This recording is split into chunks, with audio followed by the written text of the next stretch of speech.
जय गुरु। ऐसे ही नया नया वीडियो देखने के लिए सब्सक्राइब कीजिए हमारा YouTube चैनल सत्संग वर्ल्ड और नया वीडियो का नोटिफिकेशन सबसे पहले पाने के लिए बेल आइकन को प्रेस करने मत भूलिए। परम दयाल परम प्रेममय श्री श्री ठाकुर, जगत जननी श्री श्री वर्मा, परम पूज्य पास श्री श्री दादा, आचार्य श्री श्री दादा के श्री चरण में प्रणाम। उपस्थित यहाँ पर सम्मान्य ऋतिकगण, अधर्जु जाजक कर्मीगण, सभी गुरु भ्राता गुरु माँ सबको मनांतरिक जय गुरु। आज बहुत अच्छा लग रहा है आप लोगों के बीच आकर। यहाँ पर आज जो सत्संग विशेष रूप से हमारे यहाँ के पुणे के जो युवा गुरु हैं वो लोग हर साल ऐसा सत्संग करते हैं, ठाकुर जी को लेके आनंद करते हैं। आज उन लोगों ने मुझे ये मौका दिया है आप लोगों के बीच आकर, मुझे यहाँ पर उपस्थित रहकर बहुत खुशी महसूस हो रहा है। मैं आप लोगों का सभी लोगों का आभारी हूँ। एक्चुअली 2017 नवंबर में यहाँ पर आने का मौका मिला था पूज्य पास श्री श्री दादा के साथ, तभी जब यहाँ पर आप लोगों का श्री मंदिर का भित्ति स्थापन हुआ था, तभी उनका आशीर्वाद से उनका साथ आने का मौका मिला था। आज दोबारा यहाँ पर आया हूँ। आप लोग जो ये सत्संग हम लोग करते हैं ठाकुर जी को लेकर, ये जीवन का हम लोगों का श्रेष्ठ प्राप्ति है, क्योंकि आज पूरा दुनिया पैसे का पीछे भाग रहा है, लेकिन हम लोग ठाकुर जी को लेके जो आनंद यहाँ पर हम लोगों को मिलता है उसका तुलना किसी के साथ नहीं हो सकता। क्योंकि आज जब ईश्वर आए हैं, एक अद्वितीय ईश्वर श्री श्री ठाकुर अनुकूल चंद्र जी के रूप में पृथ्वी में पधारे हैं दया करके। उनका ये जो सुंदर सृष्टि है, सब इंसान को बचाने के लिए यहाँ पर आए हैं, और उनका जब यहाँ पर लीला चल रहा है इस जीवन में, हम लोगों को उनका दीक्षा प्राप्त हुआ है, उनका सतनाम प्राप्त हुआ है।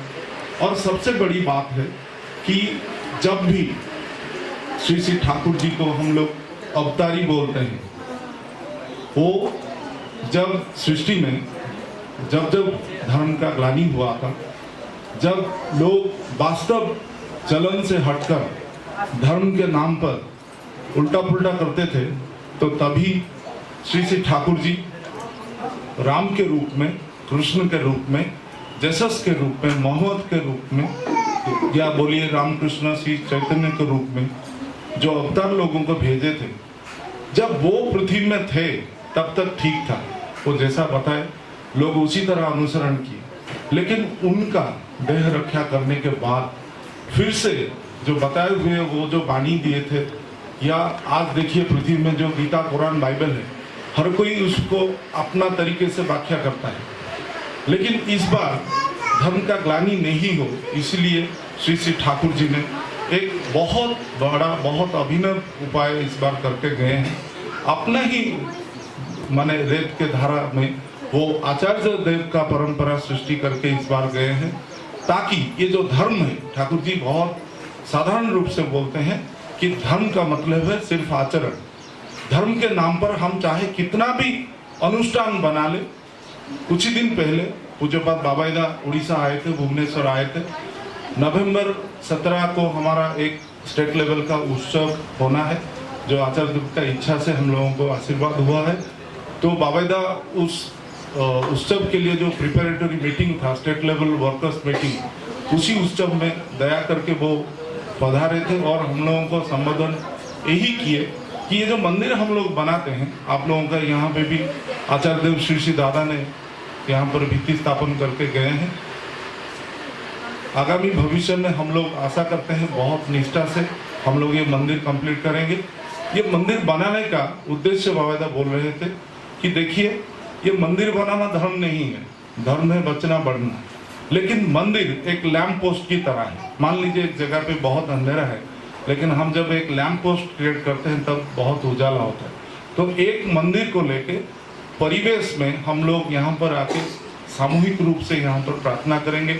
और मंदिर का मेन उद्देश्य है कि हम लोगों के भीतर संगति क्रिएट होगा, क्योंकि ठाकुर जी जो आए हैं व्यक्तिगत रूप से उनका जो बोला हुआ है क्या क्या हमको जीवन में करना है, अनुसरण करना है, जैसे जजन जाजन इष्टोति स्वस्तिनी सदाचार, ये लोग तो हम पालन करेंगे। लेकिन घर में देखिए, घर में हम बाबा बहुत से चीज़ों पर इस बार बोले कि घर में हर किसी को, हर गुरु भाई को घर में ठाकुर जी का आस्थान बनाना है। अगर किसी का पैसा भी नहीं है, फल का टोकरी उठा के उसमें भी सफ़ेद माने पेपर चिपका के भी आप उसमें भी ठाकुर जी का फोटो रखिए। कम से कम उपाय से कैसे हो सकता है, लेकिन एक गुरु भाई अपना घर में अपना गुरु जीवन का जो सर्वस्व जिनको हम समर्पित करने के लिए उनको गुरु बनाया है, उनका आस्थान कम से कम घर में होना चाहिए। हम लोग व्यक्तिगत रूप से घर में प्रार्थना करेंगे, हो सकेगा तो परिवार एक वीक में पूरा परिवार सब लोग मिलकर प्रार्थना करेंगे। लेकिन मंदिर में कम से कम हमको आना पड़ेगा। एक बार अगर संभव है गुरु भाई लोगों के लिए, माँ के लिए, तो मंदिर में एक टाइम प्रेयर करने के लिए आना चाहिए। इसमें हम लोगों का भीतर संगति डेवलप करेगा, और जितना हम लोगों के भीतर संगति डेवलप करेगा, हम जो हमारे परिवेश का जो हम चाहते हैं कि समाज में हम श्री श्री ठाकुर जी को प्रतिष्ठा करें, क्योंकि ठाकुर आए हैं जिस उद्देश्य से, आज बहुत लोगों के पास हम उनको पहुंचा नहीं पा रहे हैं। ये हम लोगों का अयोग्यता है। और जब एक आदमी, जैसा बाबा जी बोले कि एक आदमी का दायरा सीमित होता है, लेकिन जब बहुत सारे आदमी मिल जाता है तो दायरा बहुत बढ़ जाता है। हमारा अकेला का एफर्ट से हम पूरा विश्व को दोहला नहीं सकते। अगर हम बहुत सारे आदमी मिल जाए, हमारे भीतर अगर यूनिटी आएगा, तो हम वर्ल्ड के ऊपर कुछ इम्पैक्ट डाल सकते हैं। और इसीलिए मंदिर का भूमिका बहुत ज़्यादा मायने रखता है। और आशा करता हूँ कि दादा जिस उम्मीद से यहाँ पर आए थे, आप लोग बहुत जल्दी उनका इच्छा को माने वास्तव रूप देंगे। आज जो युवा भाई लोग यहाँ पर सत्संग कर रहे हैं, जैसा मैंने बोला कि हम लोगों का श्रेष्ठ प्राप्ति है, श्री श्री ठाकुर को जीवन में हम लोग उनका दीक्षा हम लोगों को मिला है। और ये जो महीना चल रहा है, ये सत्संगी लोगों के लिए एक बहुत पवित्र महीना है। श्री श्री बड़मा का श्रावण मास का ये घर घर में हम लोग मातृ सम्मेलन कर रहे हैं। आमतौर पे ऐसा माना जाता है कि श्री श्री बड़मा माँ लोगों के लिए आदर्श हैं। ऐसा मेरा ऐसा समझना है कि देखिए, श्री श्री ठाकुर नारी को जिस रूप में देखना चाहते थे, उसी रूप का मूर्त वास्तव रूप है श्री श्री बड़मा। लेकिन उनका जीवन में अगर आप उनका जीवन का घटना अगर पढ़ेंगे, तो आपको लगेगा कि ईश्वर को कैसा अनुसरण करना चाहिए। हर गुरु भाई, चाहे पुरुष हो नारी हो, सबके लिए श्री श्री बड़मा का जीवन प्रेरणा का स्रोत है। ठाकुर जी के प्रति जो अनकंडीशनल लव था, जो कमिटमेंट था, जो निष्ठा था, वो कहीं पर भी देखने को नहीं मिलता और मिलेगा भी नहीं। श्री श्री ठाकुर जब अपना खुद अपने श्रीमुख से बोले थे कि ऐसा इंसान, बड़मा का जैसा इंसान पृथ्वी में देखने को मिलना बहुत मुश्किल है। और उनका शेष जीवन में उनको पंचानन सरकार दा श्री श्री ठाकुर जी को एक सवाल किए थे, बड़मा का कैरेक्टर इतना परफेक्ट था, जो हमारा मेन चीज है। आज जिस उद्देश्य से हम लोग आए हैं ठाकुर जी के पास, ये बड़मा का सावन का महीना चल रहा है, उनका जन्म का मास है, इसीलिए मैं उनका जीवन को लेकर ठाकुर जी का बात बोलूंगा कि कैसे हम लोग जो ठाकुर बोले हैं कि अनकंडीशनल सरेंडर, ये जो गुरु के प्रति रहना है, ये बड़मा के जीवन से हमको सीखने को मिलता है। वास्तव में हम लोग दीक्षा लेते हैं, ठाकुर जी बोले हैं जजन जाजन इष्टोति स्वस्तिन सदाचार करने के लिए। लेकिन बात ये सब हम लोग रेगुलरली प्रैक्टिस करेंगे, लेकिन उसका ऊपर में भी और एक वाइटल चीज है। अगर हम लोग जिस उद्देश्य से ठाकुर जी के पास आए हैं कि हम लोग, जैसा इन शॉर्ट बोला जाए, जो बहुत बार हम पृथ्वी में आए हैं, बहुत बार हम लोग ऐसा जन्म लिए हैं, कर्म करते हैं, फिर हम लोग मरते हैं, फिर दोबारा आना पड़ता है। और ये जो साइकिल है, बर्थ का जो साइकिल है, इससे ऊर्ध्व हमको जाने के लिए ठाकुर जी का दीक्षा अगर हम लेके हम लोग पुण्यत्व प्राप्ति व ईश्वर प्राप्ति का बात करते हैं, इसमें मेन क्या वाइटल चीज है। ठाकुर जी का फिलोसफी, बहुत सारे लोग ऐसा बोलते हैं कि दादा 2 शब्द में बोले तो ठाकुर जी का फिलोसफी क्या है? B concentrate. एक सिंपल सा 2 ही शब्द है, बी कॉन्सेंट्रेट। जो जीवन में ठाकुर जी को सेंटर बना के चलना है, लेकिन इसका वास्तव रूप से ठाकुर जी को कैसे हम सेंटर बनाए, कैसे फॉलो करें, क्योंकि आज ठाकुर शरीर में नहीं, ठाकुर नहीं है, मैं ऐसा नहीं बोल रहा हूँ, शरीर में नहीं है, उनके साथ हमारा इंटरेक्शन नहीं हो रहा है, क्योंकि ठाकुर का आने का मेन उद्देश्य है इवोल्यूशन, विवर्तन। आज ठाकुर हम जिस स्तर तक हमको लेके जाने के लिए, जिस लेवल तक हम लोगों का इवोल्यूशन कराने के लिए आए हैं, आप चिंता नहीं कर पाए। श्री श्री ठाकुर अनुकूल चंद्र जी ऐसा आदमी थे, ऐसा गुरु थे, जो जिनका उद्देश्य नहीं था कि उनके नाम पे कल इष्टवृत्ति कलेक्शन होगा, उनका बहुत जगह मंदिर बढ़ेगा, उनका ऑर्गेनाइजेशन बहुत ऐसा होगा, ऐसा नहीं है। ठाकुर खुद बोले हैं, हमार एकटाई इच्छा तुमरा सबाई एकटा एकटा ठाकुर हो। ऐसा शायद किसी गुरु, किसी महापुरुष ने कहा होगा।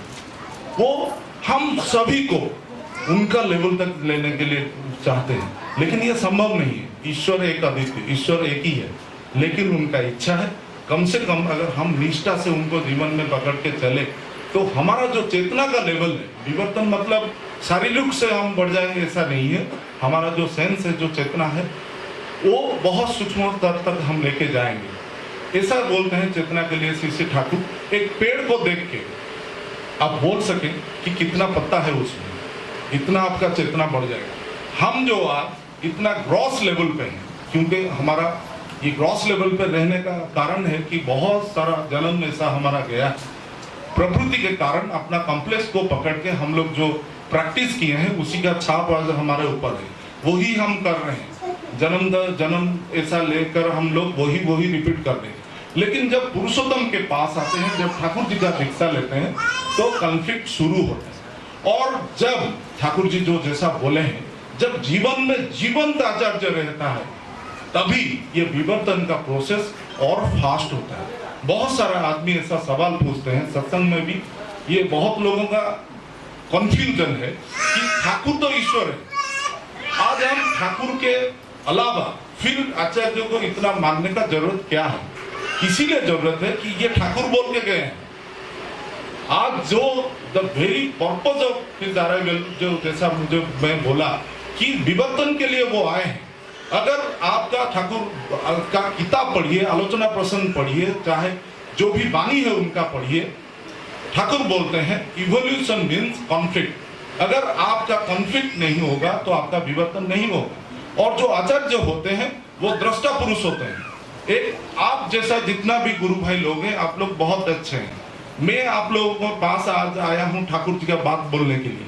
मेरा जीवन के बारे में अगर आप लोग जानेंगे तो आपको हैरानी होगा कि मैं सत्संग में कैसा खड़ा हूँ।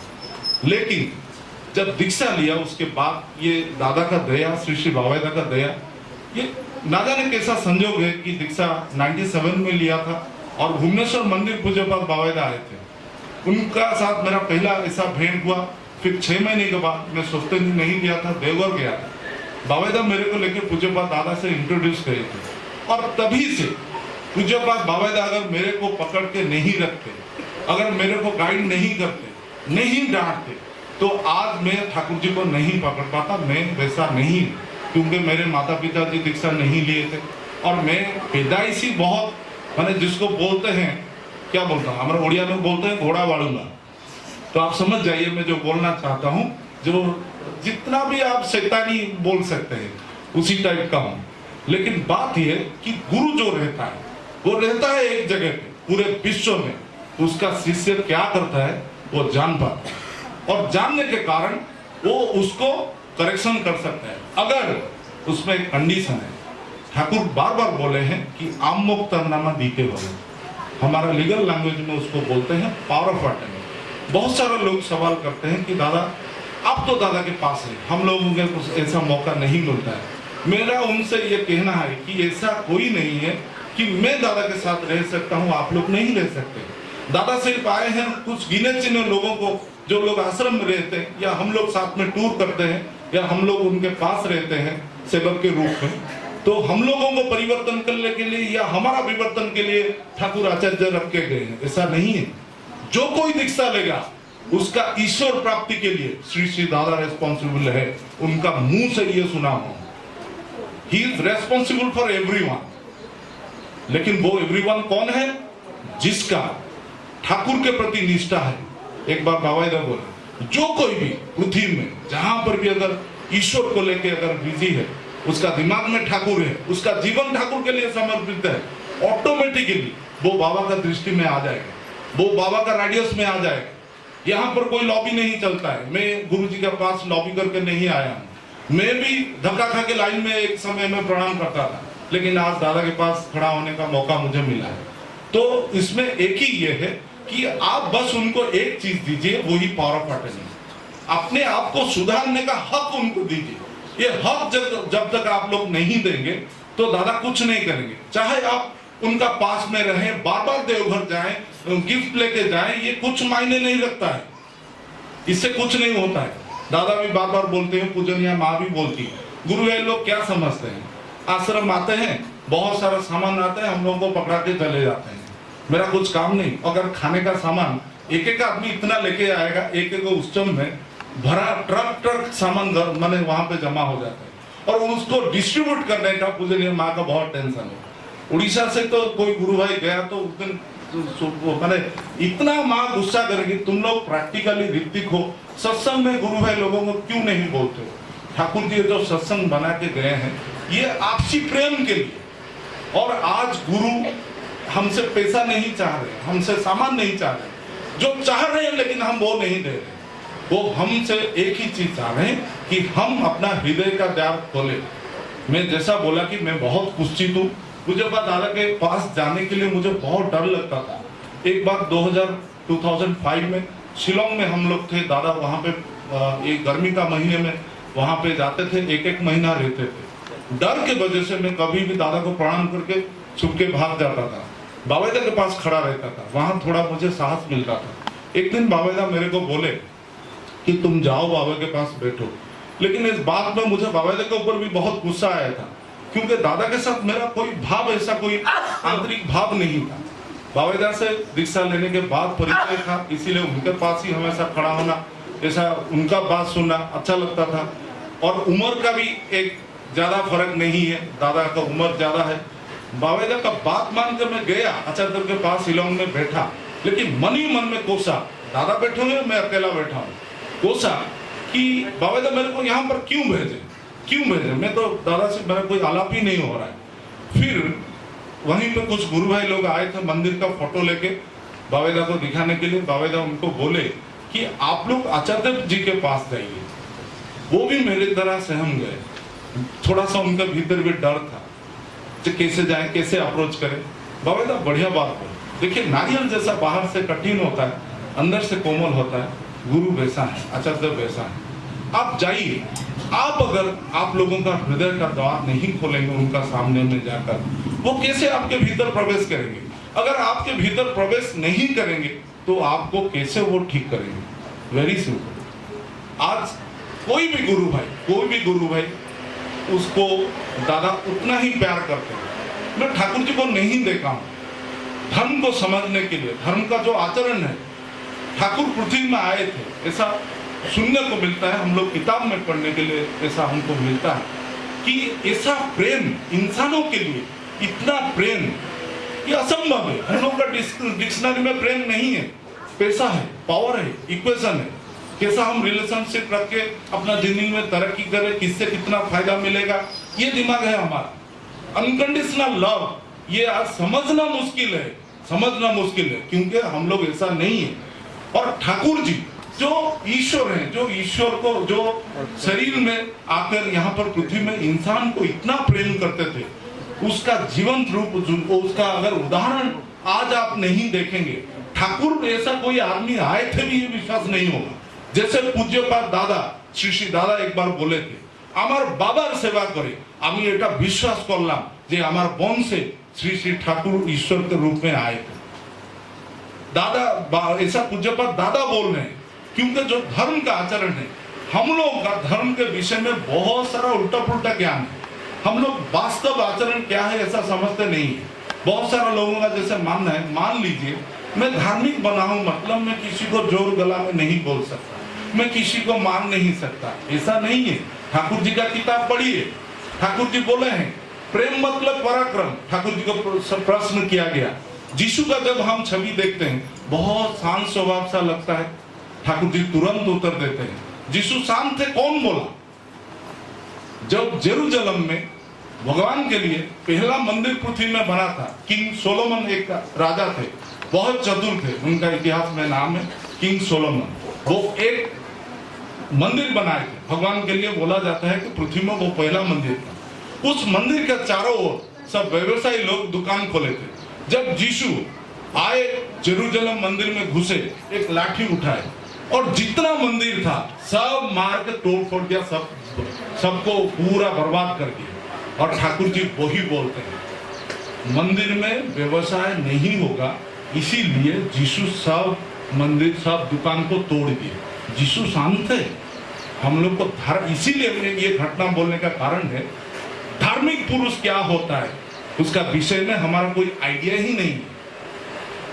मैं ऋतिक हूं, मैं किसी को कुछ नहीं बोल सकता, कौन बोला है, मैं कभी नहीं देखा। मैं दादा बाबेदा के भीतर या आज पूजनीय अविंदा के भीतर में वो ही देखता हूँ। ठाकुर जी को लेके कोई अपशब्द बोल दे, देखा दादा टॉलरेट कर दे, कोई देखे कोई ठाकुर जी का कोई नुकसान कर दे, बाबेदा टॉलरेट कर ले, ऐसा नहीं होता।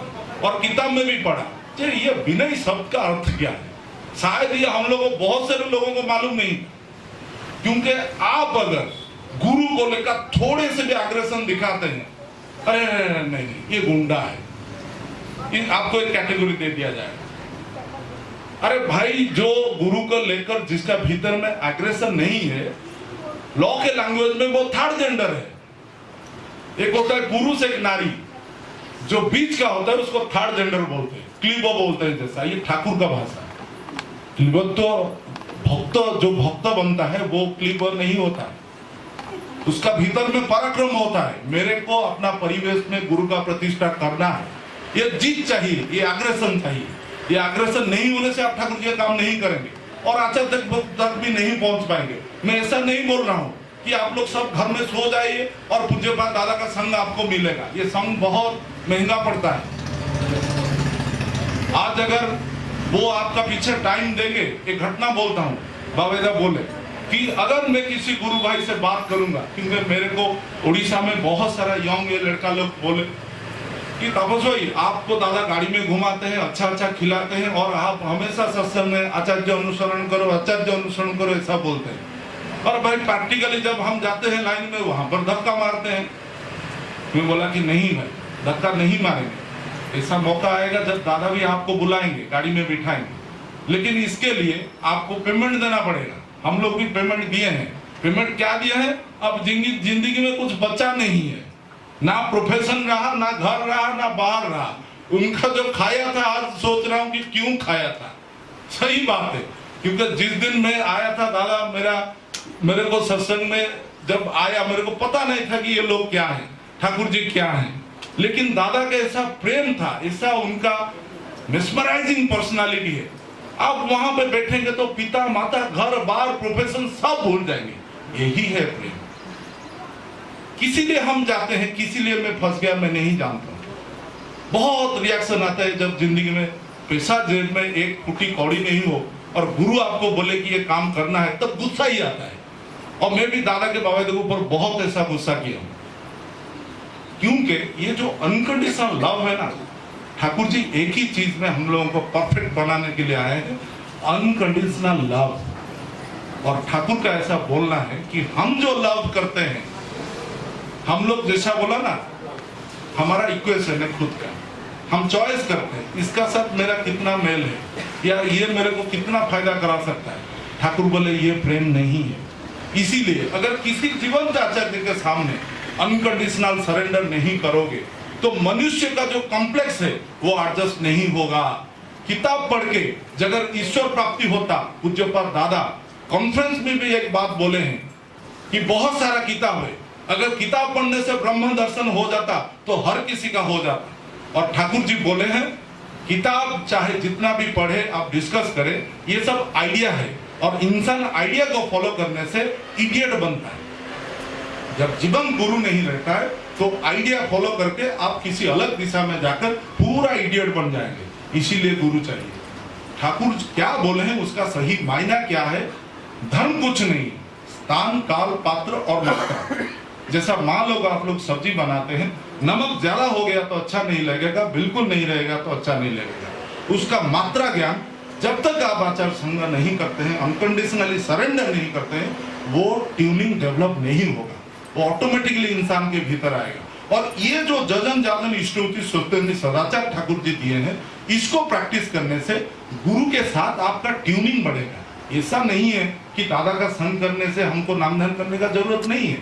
जीवन में जो जो ठाकुर जी बोले हैं बेसिक, जो पालन करने के लिए मैं कुछ नहीं करता था। बावेदा मेरे पीछे हाथ धो के पड़ गए, और बावेदा का एक स्टाइल है, वो आपको डायरेक्टली नहीं बोलेंगे, उनका जूता मारने का तरीका है, आपको खड़ा करके दूसरों को मारेंगे। आप समझ जाएंगे कि मेरे बारे में ही चर्चा हो रहा है, क्योंकि मैं नामधान नहीं करता था, ठाकुर जी का किताब नहीं पढ़ता था।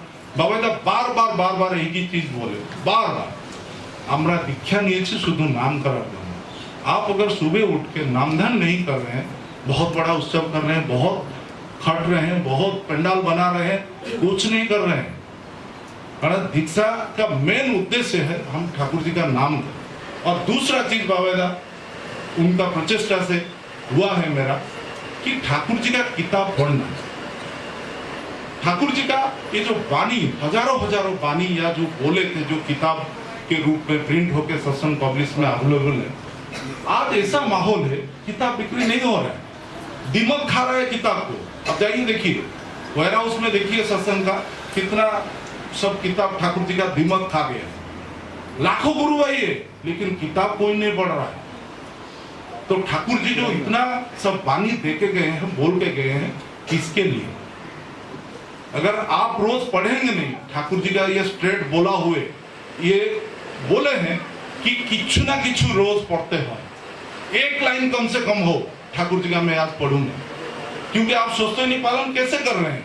सारा दिन हम ठाकुर का बिना किताब पढ़े, ठाकुर जी का चिंता भावना नहीं करके हम अपना मानसिक सदाचार रख सकते हैं? ये असंभव है, ये असंभव। तो आप पढ़िए, और अगर पढ़ेंगे, जजन करेंगे, तो जाजन ऑटोमेटिकली होगा। इंसान खाता है तो उसको टॉयलेट जाना ही पड़ेगा, और जो नहीं खाएगा, महीना नहीं खाएगा, उसको टॉयलेट नहीं आएगा। तो अगर आप जाजन करना चाहते हैं, ये दीक्षा का मेन चीज है जाजन, और जाजन करना चाहते हैं तो पहले जजन कीजिए, खुद नामधान कीजिए, ठाकुर जी का किताब पढ़िए, उसको चिंता कीजिए कि ठाकुर जी क्या बोले हैं। अगर नहीं जान पाते हैं तो ऋतिक दादा या जो लोग ठाकुर जी का वाणी को लेकर रिसर्च कर रहे हैं, उनको लेकर आप आलोचना कीजिए, क्योंकि आध्यात्मिक साधना में तत्व आलोचना एक पार्ट है। आप व्यक्तिगत साधना करेंगे, लेकिन परिवेश में लाइक माइंडेड पीपल के साथ आप आलोचना करना भी बहुत जरूरी है। और जैसा मैं बोला कि जब जीवन गुरु रहते हैं तो बहुत आसानी हो जाता है, क्योंकि अगर मैं नामध्यान नहीं करता, अगर बाबाइदा रूप का कोई गुरु मेरे जीवन में नहीं होता, तो ये मेरा ये जीवन तो ऐसे ही चला जाता। लेकिन जो दृष्टा पुरुष है, मैं जैसा बोला, दादा एक जगह बैठते हैं, पृथ्वी में कहां पर क्या हो रहा है उनका सब यहाँ पर दिमाग में फ्लैश होता है। बहुत सारा लोग निवेदन करके ऐसा बोलते हैं, दादा हमारा बात सुन पाए, भैया दोबारा बोलो ना, बोले कान से नहीं सुनते हैं, उनका यहाँ पे स्क्रीन है, सब फ्लैश होता है, आपका अनुभूति नहीं है, इसीलिए बोलते हैं वो भाषा समझ नहीं पाए, सुन नहीं पाए। बोले मेरा जीवन का ऐसा घटना है, घर में सपना देखा, गलत सपना, देवघर गया हूँ, दादा डांट के बोलते हैं ये गलत है, ये तुम्हारा जो सपना है ये गलत है, ठाकुर जी से मेल नहीं खा रहा है।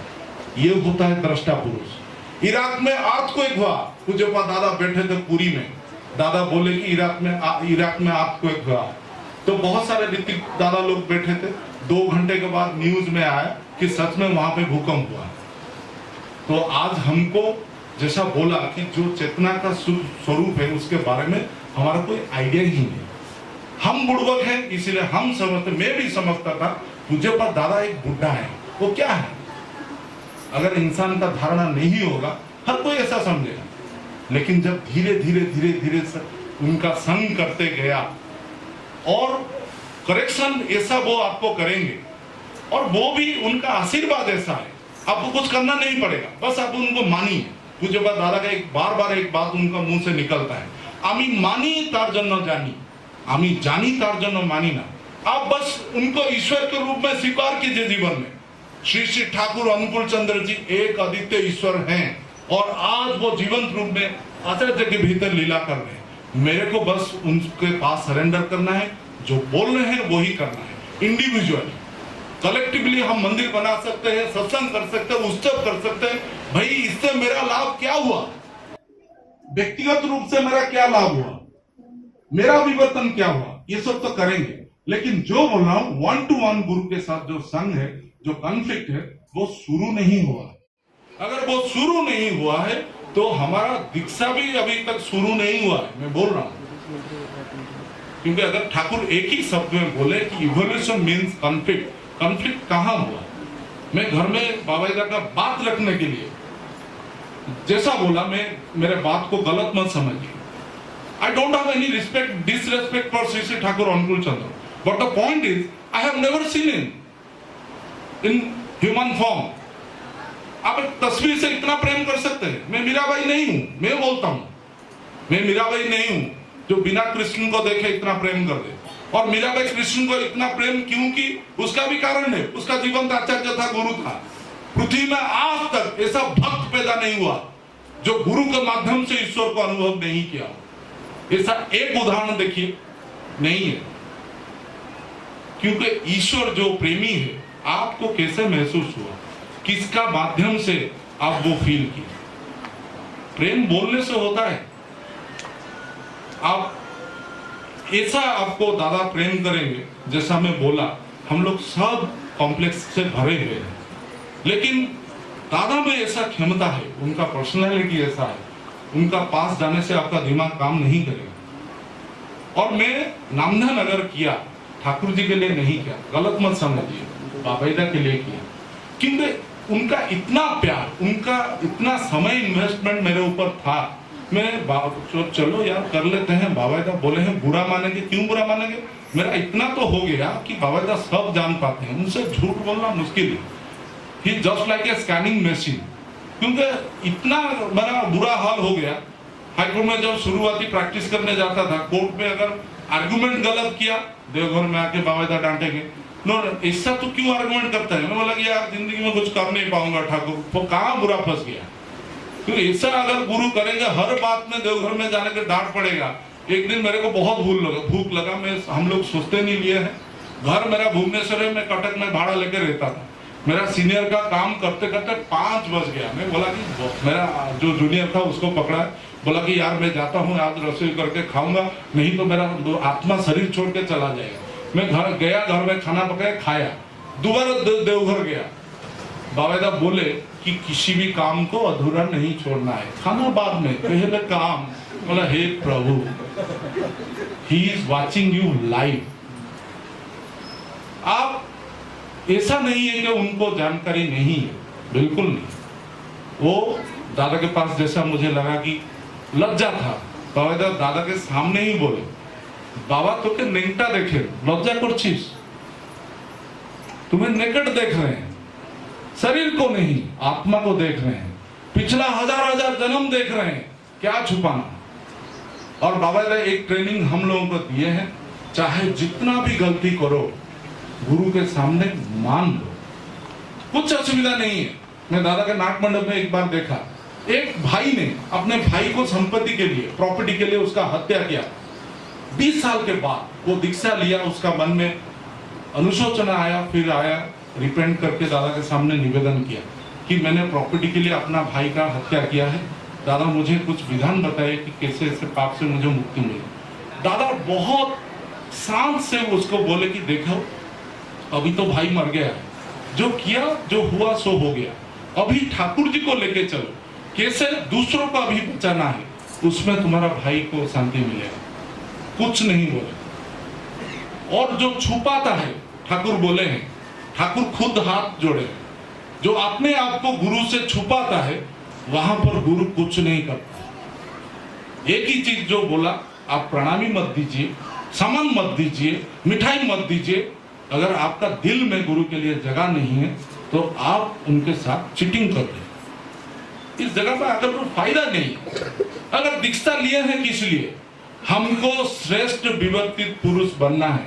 मैं ठाकुर नहीं बन सकता, लेकिन जिस लेवल तक ठाकुर मेरे को लेकर जाना चाहते हैं, कम से कम वहां तक तो जा सकता हूं। और उसका पूर्ण व्यवस्था आज यहाँ पर करके गए हैं, आचार्य देव को रख के गए हैं। लेकिन हम लोगों का यही अनुष्ठानिक रूप से हम लोग जाते हैं देवघर, घूमते हैं, प्रणामी दे देते हैं, चले आते हैं। भाई इंटरेक्शन कहाँ हुआ? हर सत्संग में हर गुरु भाई को बोलता हूं कि इंडिविजुअली आपका जब तक इंटरेक्शन नहीं होता है, कॉन्फ्लिक्ट नहीं होता है, तो आपका यहाँ पर पढ़ाई शुरू ही नहीं होता। नामध्यान 5 मिनट किया, 10 मिनट किया, 15 मिनट, 45 मिनट तक किया, सोचा कि बहुत कुछ कर लिया, अब मुझे ऋषि नहीं बनना है, 45 मिनट मेरे लिए बहुत है।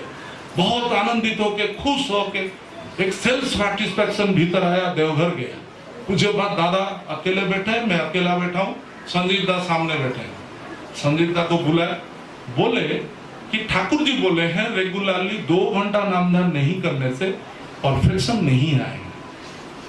पूरा जो बेलून का गुब्बारा फूला था उसको फोड़ दिए।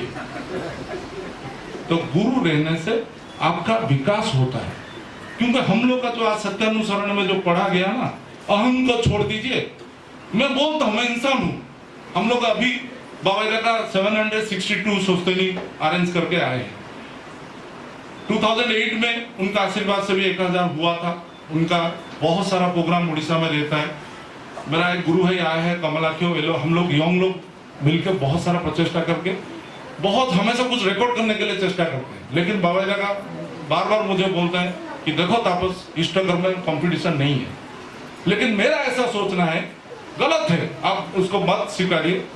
मेरा सोचना है कि मैं ऐसा करूं जो पृथ्वी में कोई नहीं किया हो आज तक। मैं अपने गुरु को लेके इस तरह प्रतिष्ठा करूं, कुछ ऐसा टारगेट सेट करूं जो कि आज तक लोगों ने नहीं देखा हो।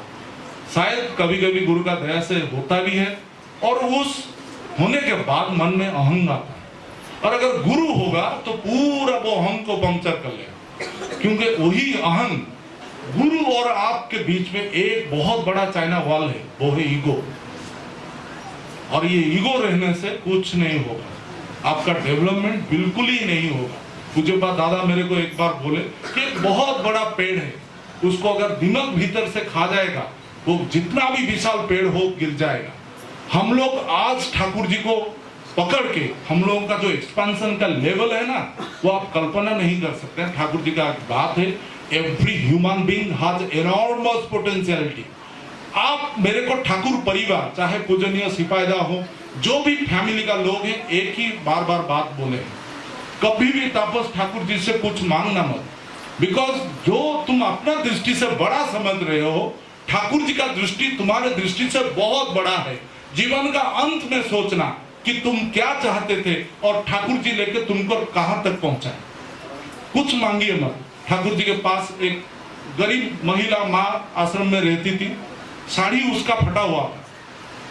ठाकुर जी के पास आके प्रणाम करके वो चुपचाप खड़ी रहती थी। और एक महिला आई, एक माँ आई, उसको साड़ी लेने के लिए ठाकुर जी, एक गुरु भाई पास में था, उसको बुलाया कि जाओ बाजार से साड़ी लेके आओ। वो तुरंत गया, साड़ी लेके आया। लेकिन जो माँ आश्रम में रहती थी, जो रेगुलरली ठाकुर के पास आती थी, दर्शन करती थी, और उसका फटा हुआ साड़ी था, ठाकुर जी ने उसको साड़ी नहीं दिया। इस माँ को उन्होंने साड़ी दिया। तो इस गुरु भाई के मन में थोड़ा क्रोध आया कि ये इतना प्रेम ठाकुर जी से करता है, रेगुलरली ठाकुर जी के पास आता है, पूरा साइलेंटली ठाकुर जी को ऑब्जर्व करता है, कुछ उसका डिमांड नहीं, आश्रम में रहती है, लेकिन ठाकुर जी इतना निर्दयी है, साड़ी लाए लेकिन इस माँ को नहीं दी। फिर ठाकुर जी उसको बोले कि আমার কাছে কে জিনিস চাইতে আয়, আমার কাছে কে আমাকে ভালোবাসতে আয়। कोई मेरे पास आता है मुझे प्रेम करने के लिए, और मेरे पास कोई आता है पैसा के लिए या कुछ आशीर्वाद लेने के लिए। और जो हम लोगों का जीवन में होने से मंगल होगा, वो पहले से उनको पता है, वो पहले से उनको पता है। बस थोड़ा सा आपका परीक्षा लेंगे कि आपका जो विश्वास है ना, कितना ठाकुर जी के ऊपर है, वो टेस्टिंग जरूर करेंगे। ठाकुर हैं, ठाकुर बोले हैं कि ईश्वर हर घड़ी हर रोज आपका परीक्षा लेते हैं, लेकिन हर बार हम लोग फेल होते हैं। बाबा जी का हम लोगों के बारे में ये कहना है कि माइक के सामने एरा बड़ बड़ भक्तिर कथा बोले, जखन तादेर परीक्षा है तारा किन्तु सब फेल। और I am also proud of J I am fail, क्योंकि गुरु का संग में ही आनंद है। 5 मिनट अगर आपसे बात करेंगे, बाबा जी एक बार बोले थे कि एक बार अगर एक गुरु भाई से बात करूंगा उसका जीवन मुझे चाहिए, मेरे लिए नहीं, मेरे ठाकुर के लिए। मेरा टाइम फालतू नहीं है, मेरा हर सांस ठाकुर जी के प्रति समर्पित है। एक घटना बोलता हूं, एक बार आश्रम में उत्सव हुआ, दूध चाहिए था। वो क्या किए, पहला ऐसा हुआ था, वहां पे एक रामकृष्ण जी का आश्रम है, उनका दीवार टूट गया था। तो बाबा जी क्या किए, वॉलंटियर लोगों को लेके सब सामान जुगाड़ करके उनका पूरा दीवार ठीक कर दिया। फिर महाराज बोले कि बहुत बहुत धन्यवाद, आप लोग ये हैं, लेकिन ये तो पक्का मैंने क्या बोलूं, बारेंद्र ब्राह्मण हमेशा बोलते हैं ना, हिसाब के पक्के हैं। अगर कुछ देंगे तो जैसा पूरा जीवन ही लेंगे और कुछ नहीं, जीवन चाहिए। तो महाराज तो नहीं जानते इसे किससे पाला पड़ा हुआ है। बाबा जी चले आए, बोले नहीं हमको कुछ नहीं चाहिए, जब जरूरत पड़ेगा महाराज जी मैं आपको बोलूंगा। आश्रम में उत्सव था, उनको दूध चाहिए था, तो गए महाराज जी, देखिए कुछ दूध चाहिए। तो महाराज जी तो पहले से बहुत इंप्रेशन थे, तो बोले हाँ लीजिए जितना लेना चाहिए। तो बाबा जी पूरा ट्रक लगा दिए। तो वो कभी भी बुरा सौदा नहीं करते हैं। उन लोगों का मुंह से हमेशा सुना हूं, ठाकुर परिवार के मुंह से, अम्भा बारेंद्र ब्राह्मण 1 रुपया खिलाएंगे तो 1000 जरूर निकालेंगे, और किसके लिए, ठाकुर के। और हम लोगों को भी वैसा बनना है, क्योंकि परिवेश से पैसा लाना और इष्ट कार्य में लगाना, इससे उनका मंगल होगा। बहुत साल पहले 2007 में एक बार बाबा जी मेरे को बोले थे कि जहां भी जाता है गाड़ी में तेल भरने के लिए गुरु भाइयों से पैसा ले। बोले दादा क्यों ना, वो लोग तो कुछ करते नहीं है, तुम तो हमेशा घूमते रहते हो, एटलीस्ट उनसे पैसा लेकर तेल भरो, उनका मंगल होगा। आश्रम में घटना है, जब इलेक्ट्रिसिटी नहीं था 25-25 पैसा कलेक्शन करके तेल खरीद के वहां पर लैंटीन लगाया जाता था। जब करंट आ गया तब लैंटीन यूज नहीं हुआ। एक दिन जो भाई तेल के लिए पैसा कलेक्शन करता था उसको ठाकुर जी बुलाए, अरे तुम पैसा कलेक्शन करता है, ठाकुर क्या जरूरत है, अभी तो लैंटर्न नहीं लगा रहे, अभी तो करंट आ गया, बल्ब आ गया। तो ठाकुर बोले उनका जो मंगल हो रहा था तुम उनको उनसे वंचित किया। आज यहाँ पर इतना आचार्य देव आशीर्वाद किए हैं, एक मंदिर बनेगा, हमको जैसे हमको कष्ट होगा उतना देना है, आपका कैपेसिटी से बाहर जाकर आपको देना है। उससे बड़ा चीज है भिक्षा करके आपका जितना भी दोस्त है, जितना भी रिश्तेदार है, ऑफिस का कोलीग है, 10 रुपया हो, 100 रुपया हो, 50 रुपया हो, उससे मांग के लाइए और सेवा दीजिए। भिक्षा में एक चीज है सेवा। हम लोग समझते हैं, इसका गलत मतलब समझते मत ऐसा निकालिए। बहुत सारे ऐसा तो चंदा कलेक्शन कर रहे हैं, और जो ठाकुर के लिए हम कलेक्शन करेंगे वो कोई एक्सटोर्शन नहीं है, कोई चंदा नहीं है।